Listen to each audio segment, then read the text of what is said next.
That day was the 9th of Ab, the fast day, which is reminiscent of the destruction of the first and second temples. Professor Alan H. Godbey says... Oh, so he's one of our brothers.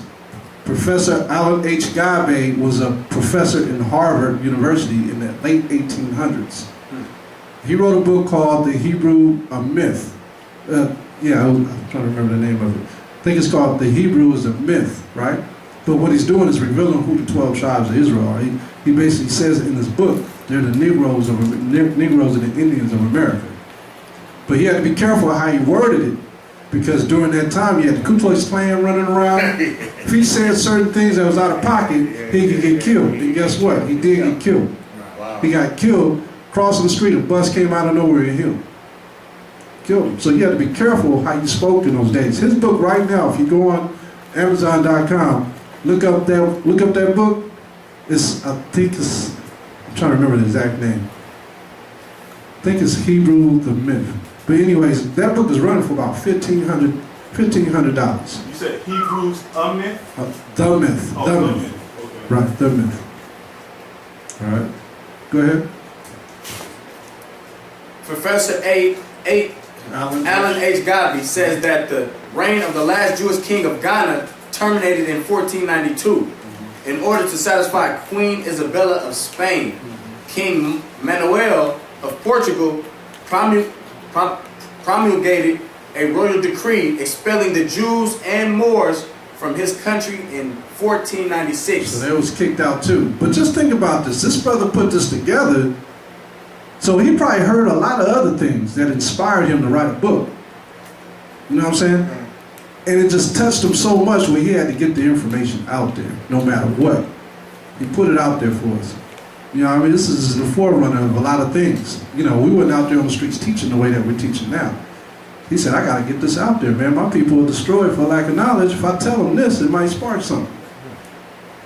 Right? Come on. The Jews who were expelled from Spain and Portugal were scattered throughout the Mediterranean coast. It is estimated that over 100,000 Jews departed from Spain and Portugal during the persecutions and the expulsion. Stop. So when you read this, now you have to think about everything else. What happened in 1948? Israel became a nation. Right, Israel became a nation. Yeah. 1936 is when they put that together. Okay? 1938, Persia, which in the Bible we know what Persia is, guess what it became? Became Iran. Iran, yeah. Right? So now you got all this confusion coming out. This brother was way ahead of the game trying to put the information out that we were the true Jews, and they beat him to the punch. You see what I'm saying? That's criminal. That's criminal if you ask me. So they beat him to the punch in the sense of the information.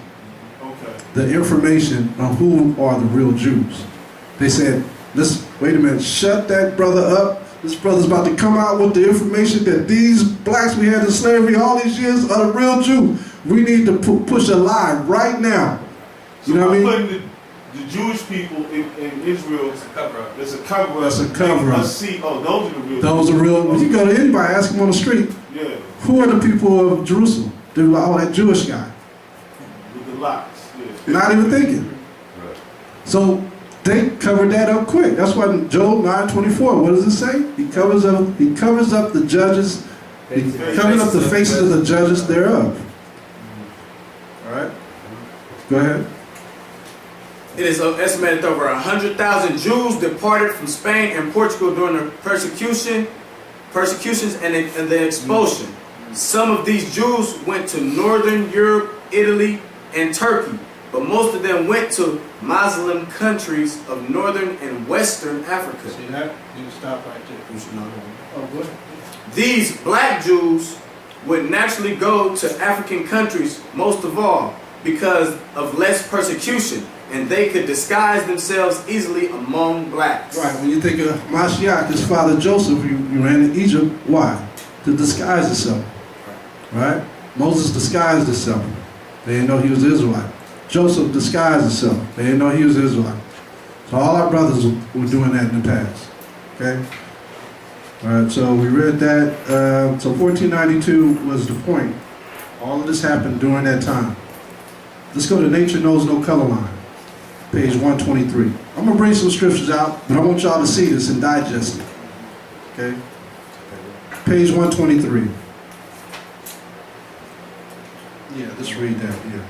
Page 123. Read it right down here for me. Nature knows no color line. Especially dark were the Jews of Spain and Portugal. These Portuguese Jews were very dark, says Prickard. Right. Go ahead. So dark were the Jews, especially from Portugal and southern Spain, that many whites throughout thought all Jews were black or dark. See that? So I had to bring this out. Y'all have heard this before, some of y'all. But I got to continually bring this out again because of the bewitching in the world. They continue to bewitch us by telling us that the Jews are white. So I got to continue, and other brothers got to continue to tell you that the Jews are what? Black. Just trying to restore us. They say like the popes and all of them, they be like worshiping a black Jesus. Yeah, and they all do. that. Yeah, we posted a video up on that. Things. Baby. Yeah. Yeah. Baby. They shop the baby around, the baby Christ, black baby Jesus. They shop him around all around different cities every year. And they kiss his feet and everything. If you go to Europe, it's like Police officers, everything, be kissing his feet. Right. Yeah. It was a trip, man. Yeah. It was a trip, man. Yeah. You can look it up. It's a trip. It's a place in Greece where they got they know Jesus is the black Messiah. They worship the imp, it's an infant Jesus with a black Mary. Right. They worship, they know. Oh yeah. So it's places. But see, it could be two things now. So it could be Christ, or it could be Nimrod, and Semiramis and Tammuz. Yeah. Because remember, Semiramis, she put her baby up as being the Christ, Right. Tammuz. And that's what you see all over the world. So maybe it is Nimrod. It could be Nimrod, but they call it the Christ. They worship Nimrod. They worship the devil. Yeah, that's what I'm saying. You know? The sun, and that's what the sun god, the queen of heaven, his Semiramis. Semiramis, the mother of all religions. They say that one of the indicators is when you see the sun in the back of her, because His brother been studying. yeah. Tammuz was actually was Nimrod's son that he Exactly. had with his own mother. Supposed to be reincarnation of his Yeah. father. Exactly. So yeah, it's a lot of history. We're just trying to put it in a nutshell, which is almost impossible. You know? So it's good to have classes like this so we all can get the information at one time. All right. What do you got? Okay, so close that up. Let's get Obadiah 1 and 15.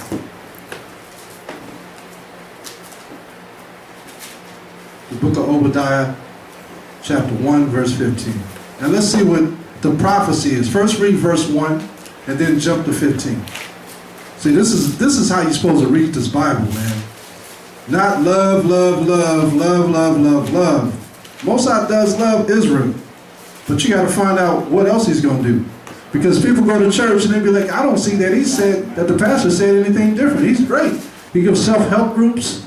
He teaches me about myself, how to get better, but they missed the main point. When Christ comes back, what is he going to do? slain of the Lord shall be many. Right, he's coming back for his people, like the scripture says. He's coming back for his people. There's no self-help and all that stuff. Self-help is always good, but Les Brown, someone who's not a pastor, can do that. You know? You got many motivational speakers out there. That's all these pastors are, motivational speakers. They don't get into the scripts like they're supposed to. They do not do precept for precept. Like I said in the conference call last night, when the Jews were in Israel during the time of the Romans, why didn't anyone talk bad about the Romans who was ruling? No one. Not one person spoke bad about the Romans. Why? That's right, they get killed.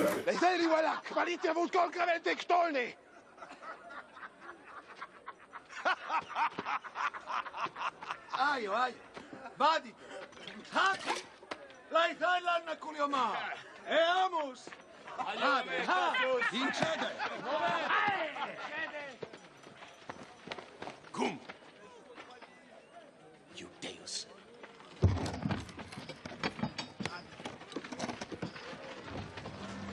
Pelate ipsum canine. Canna pro canne. Scribe poesem intergo suo. Facta non verba. Aus! Aus! Satis! Mandatum erat hominem punire! Non eum castigare usque ad mortem. Ite! Euferteum!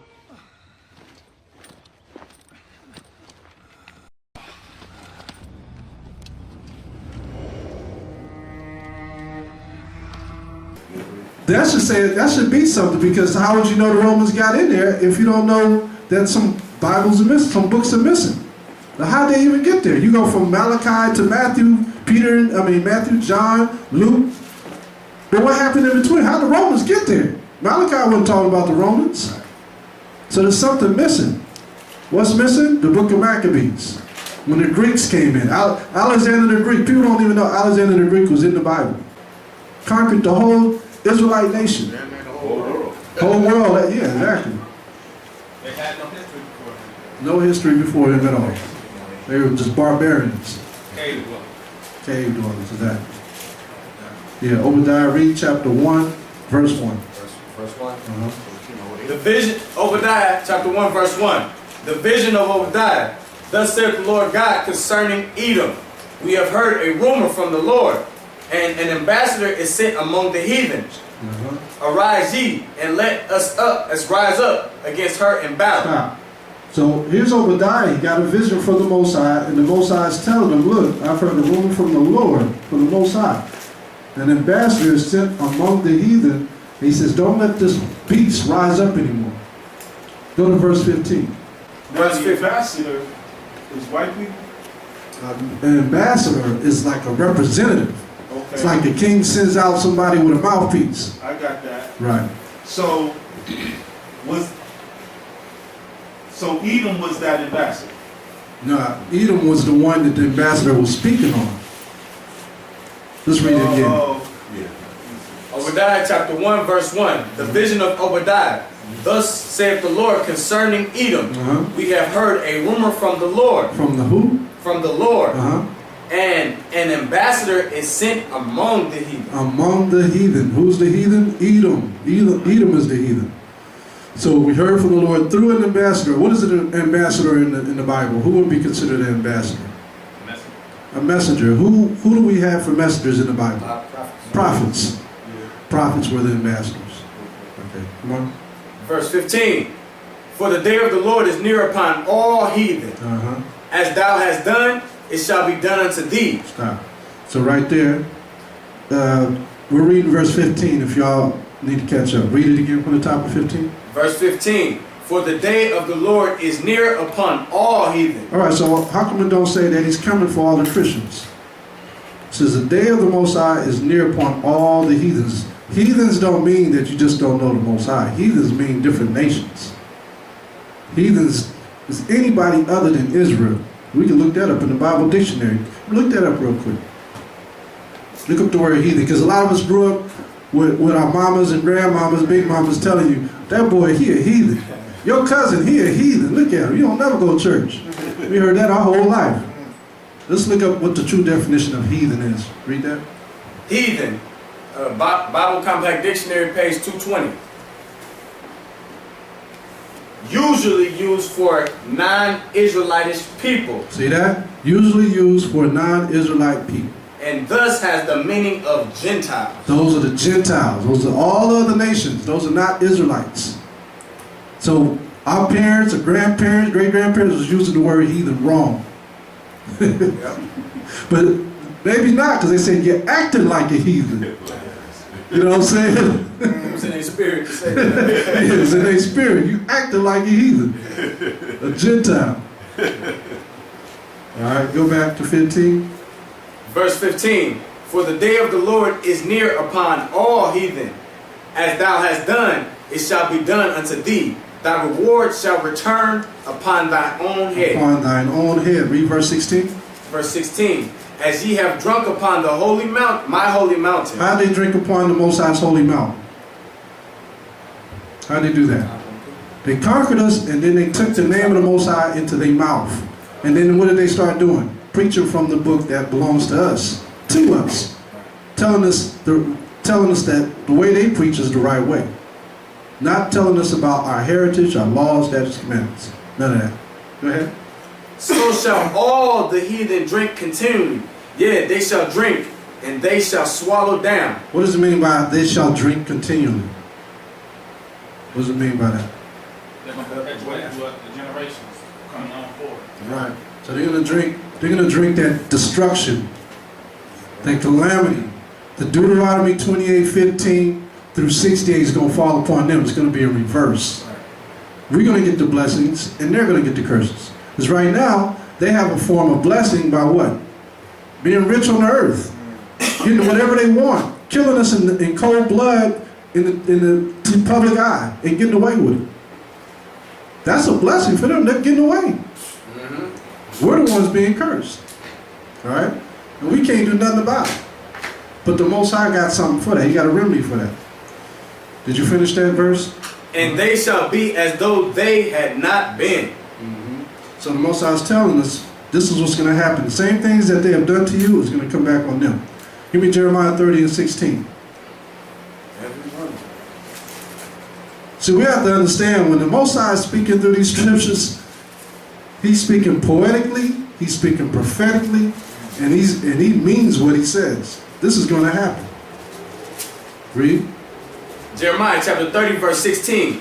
Therefore, all they that devour thee shall be devoured, and all thy adversaries, every one of them, shall go into captivity. Every one of them. He ain't missing out nobody. He said every one of them shall what? Go into captivity.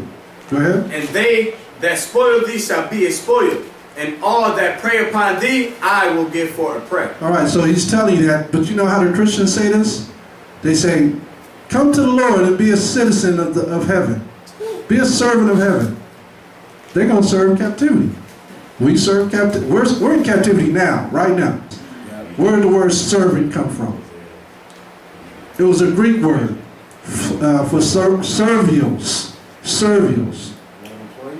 Right? We were slaves under the Greeks, under the Romans, and we're still slaves under the Romans today. The Romans are still ruling the earth today. How you feel? Because the Roman kingdom never got destroyed. It just broke up into pieces. This is where you get Spain, Germany, France, Russia, Great Britain, Portugal. All those places are the Romans. Same people. And so that's why Revelation gets so deep with the 10 horns. And the fourth beast Daniel speaks about. There's no fifth beast. He just talks about a fourth beast. Okay? We already been to the first beast. We already been to the second and the third. The fourth beast is the last one, whose reign is going to be on the earth and devour all nations.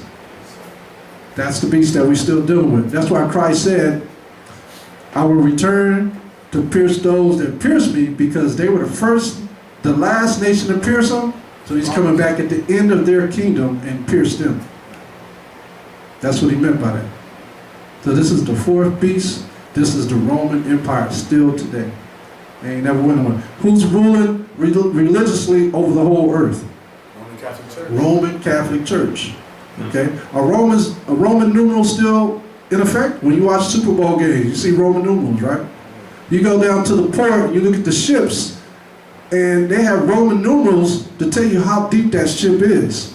They don't have 1, 2, 3, 4, 5. They're all in Roman numerals to tell you how deep it is. All right? So Roman numerals are still here.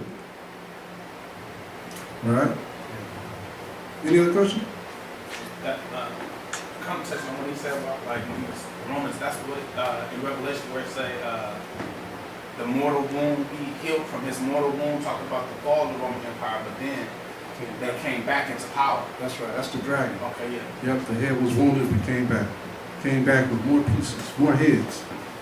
All right, so just reading Jeremiah 30:16, right? You read the whole thing? Yeah.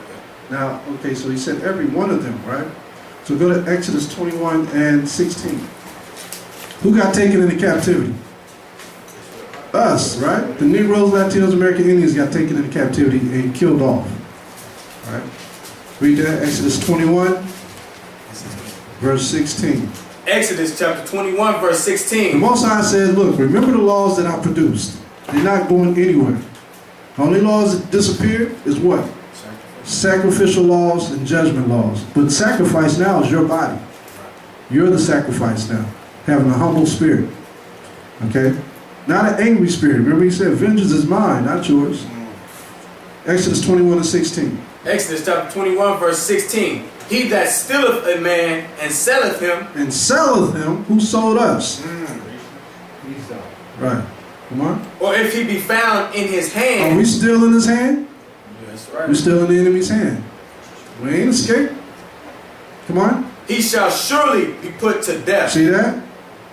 So what's going to happen when Christ come back? Christian church is teaching that? He shall surely be put to death. That's why he talks about that in Obadiah. He said they will be for stubble. They teaching God so loved the We world. have to win over the devil and his evil. From the lions, you get that black nigger out here. By the lost tribes of Israel, nigger! Come on!